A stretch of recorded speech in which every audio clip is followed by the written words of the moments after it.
Ms. Sylvia Lim and Mr. Lau have been quick to say that despite all the problems, no town council money has been lost. Really? Can she or anyone else honestly say that no monies have been lost?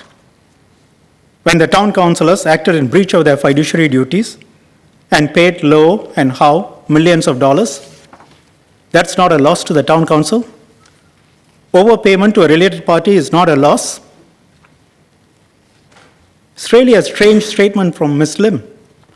The house is burning, and she is standing in front of it and says, you know, there has been no loss. Is it possible that she does not recognize loss even when it's staring before her face? Let us try and put a number on the monies that have been paid to FMSS in breach of fiduciary duties.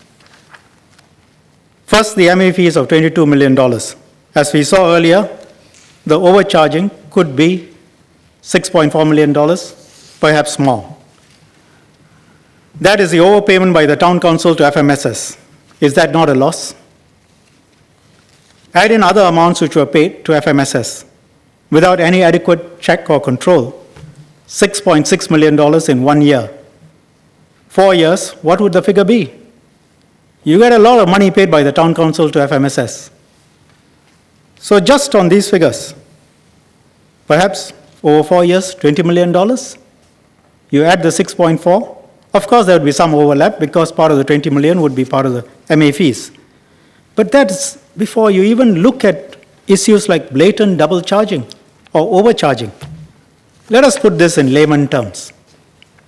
You have a business with cash, valuables belonging to other people. You don't know exactly what you have.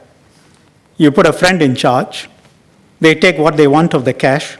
You overpay them several $1 million. You don't check. Auditors say your accounts are in a mess. The accounts are unreliable. In fact, you say yourself that you can't produce the accounts. Auditors say you have no clear idea of what has happened to the cash. And you come and you say no money is lost. One can only wonder at such a statement. Given all of this, how can Ms. Lim or anyone honestly say no money has been lost?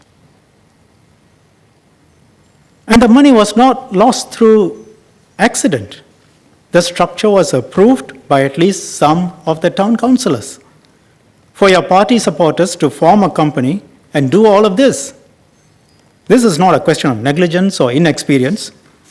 You don't need many years of experience to know that you shouldn't let your friends do what they like with public funds. Mr. Lau said to this House that the town council had no choice but to appoint FMSS. He played the victim.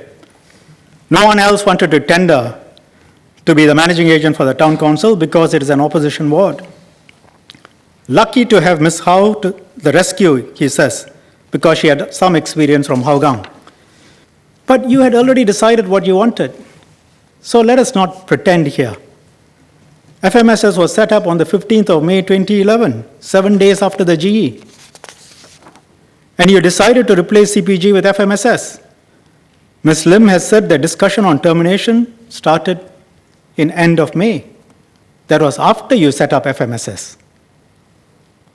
Taking over was premeditated to hand over the managing agents to the parties that you wanted to. So stop playing the victim card. You said having Ms. Howe was lucky, but I think one can conclude from the AGO report that it has not been so lucky for the residents, seeing how they've been shortchanged. But of course, Ms. Howe and FMSS have been very lucky. They've made more than other managing agents.